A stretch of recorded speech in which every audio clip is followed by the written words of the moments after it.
Is it possible at all to opt out of having Kevin Pollock officiate Nashville Predator games? I swear, every time we play and he's one of the refs, he always has to be part of the storyline. Preds lose 5-2. I really wish it would have been 5-1 if not for that late goal. But hey, congrats to Cody Glass for getting it and getting off for Schneid. Maybe this is a start of something. But with the total score, Preds lose 5-2 to the Vancouver Canucks Tuesday night inside Bridgestone Arena, in really a game they were never in from the very start. Thank God this is the last time this season the Preds will have to face the Canucks unless they face off in the playoffs. And if they do face off in the playoffs, I hope the Preds go through a lot of growing pains by then, or else it might be another sweep. And not that I mean that they got swept by the Canucks, because of course they didn't get swept by the Canucks in 2011. I just mean this will be the first time the Preds make the playoffs, if they make the playoffs, and the last time they made the playoffs, they got swept. Come to think of it, I'd have to check. I think this is only the second time in franchise history that Preds got swept by the Canucks in a season series. And remember, I've been following this team since day one, living in Vancouver, basically. Preds would get the first power play of the game when Höglander got called for slashing Ryan McDonagh. But unfortunately, the Preds could not carry out the full 2 minutes of power play. No, not because they didn't score, but because Tyson Barrie got called for interference with Dakota Joshua and negated it. Fortunately, no scoring by the Canucks on their shortened power play, but that's not the first time in that period that we would hear of a screw up by Tyson Barrie. About 3.5 minutes left to go in the first. Tyson Barrie, after the puck is turned over, decides to help cover a Canuck that is already covered. And I'm like, hello, Elias Pettersson, one of the Canucks' top forwards, untouched, is able to skate in with the puck and pick a side that UC Saros is not able to react to in time.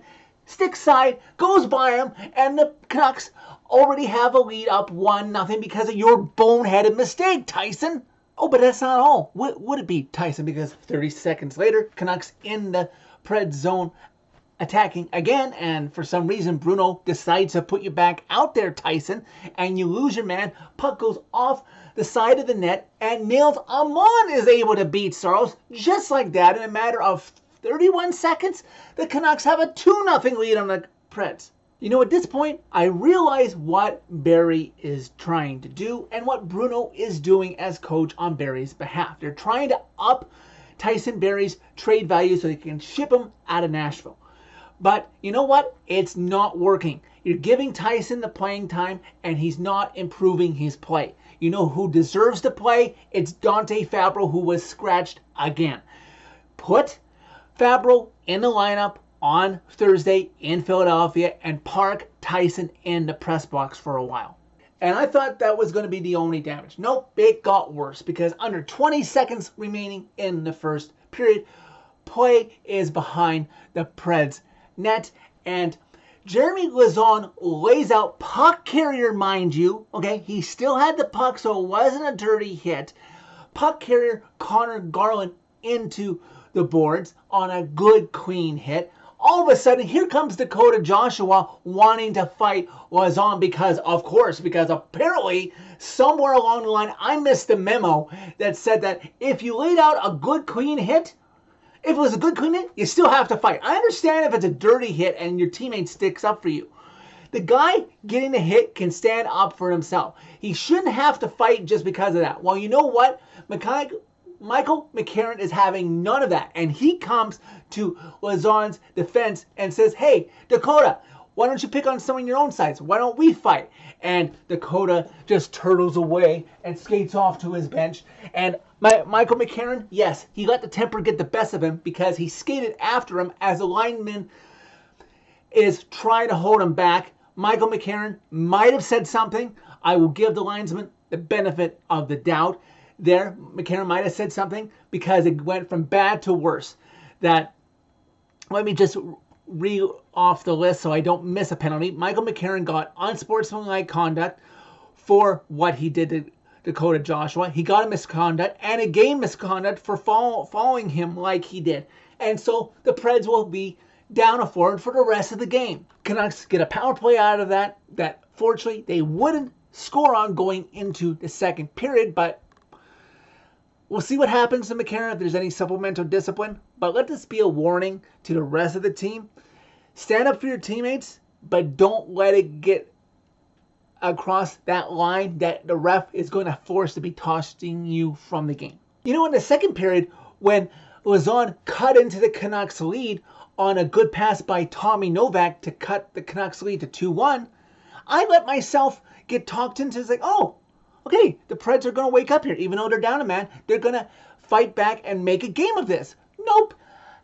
Somehow, in a matter of the next 54 seconds, the Preds go down not 3-1, but 4-1 to the Canucks. This Canucks team, when you give them chances, are going to make you pay and take your lunch money. Very early in the third period, Canucks make it 5-1 on a goal by Teddy Bluger, and that was all she wrote for UC Saros in this game. They didn't show it on camera, or if they did, I might have missed it in a matter of seconds, but Willie Donick and C-Mays on the Bally Sports feed expressed Saros showing his frustration and throwing his glove after getting yanked for his performance. And then I saw it be showed on Twitter via Sportsnet's Twitter feed, and the replies were like these uneducated, unresearched Canadian hockey fans saying, oh, I guess he's going to get traded to Edmonton or Toronto, like it's some silly joke like Patrick Waugh. Let me tell you, obviously Saros is not going to be traded because of this. He's not going to go and ask Trotz like Waugh did to his GM and say, I want out. So let's just cool it, Canadian fans. Saros is staying in Nashville for the time being, as was Weber when you wanted him traded to the Canucks in the early 2010s. This was just a bad game by Saros. I appreciate him showing his frustration. A good competitor that he is. I would hope Bruno puts him back in net when they go on the Father's Day trip. He earned that as a #1 netminder, as his dad will be on the Father's Day trip when they go up to Philly on Thursday. But regardless of a win or loss in Philly on Thursday, I would give Lankinen the start back home on Saturday versus Dallas. But we'll get to that. It's just the fact of we don't want to get crazy here and play Saros too many times. For the longest time, it stayed 5-1. Then with 11 seconds left, Cody Glass, who you could tell was happy to get it off of his back, but I liked his humbleness that he didn't celebrate when he scored his first of the season with 11 seconds left, because obviously it's only his first of the season since he was on the IR twice this year. And yeah, you shouldn't be celebrating getting a 5-2 goal in the middle of a blowout right at the end of the game. Final horn sounds. This merciful game is over. Canucks win 5-2. And let me just get this out of the way to any of my Canucks friends or any average Canucks fan who is watching this by happen chance. This is nothing against you. You were the better team. You deserve the 2 points. I just wished that my team would have showed a better effort in this game to show me something. They didn't show me anything against Toronto. They didn't show me anything in basically the 3 games that we've lost to you this year. This team still has a bit to go. I still think with the right line combinations and practice and attention to detail that they can make the playoffs, but they're not in the Canucks league.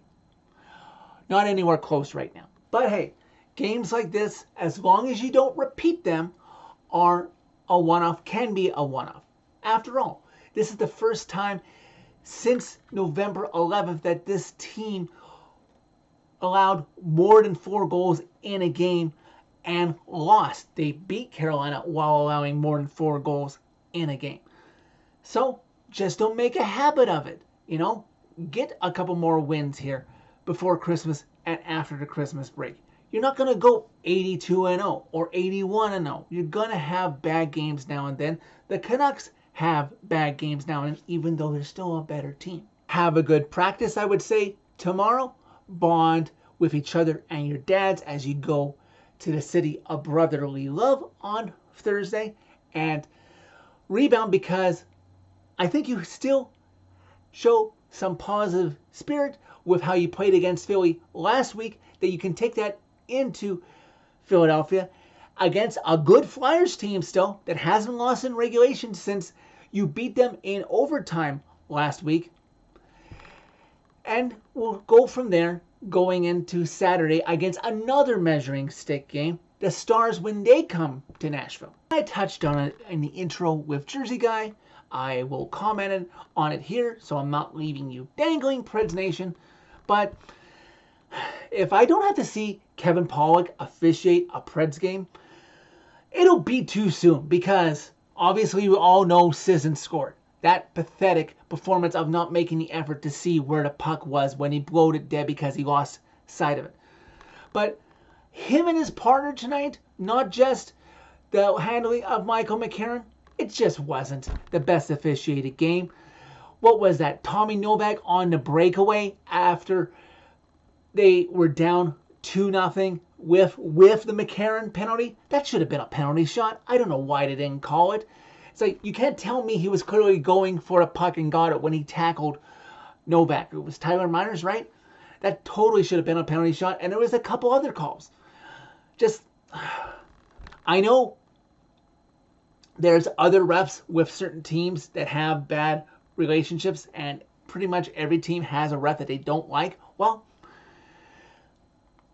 this one is ours with Pollock. So that's it for this one. Thank you very much for watching. As always, click a like if you like this video. Click subscribe if you really like seeing my Preds lose to the Canucks again, if you're a Canucks fan watching this video. You can find my social media by clicking on a channel name. Tell all your friends about Redemption as my channel continues to climb in subscribers little by little. And if the next time the Canucks play the Preds, maybe in the playoffs, if they can get this series win this time, unlike in 2011, that'll make up for seasons like this when the Canucks sweep the Preds.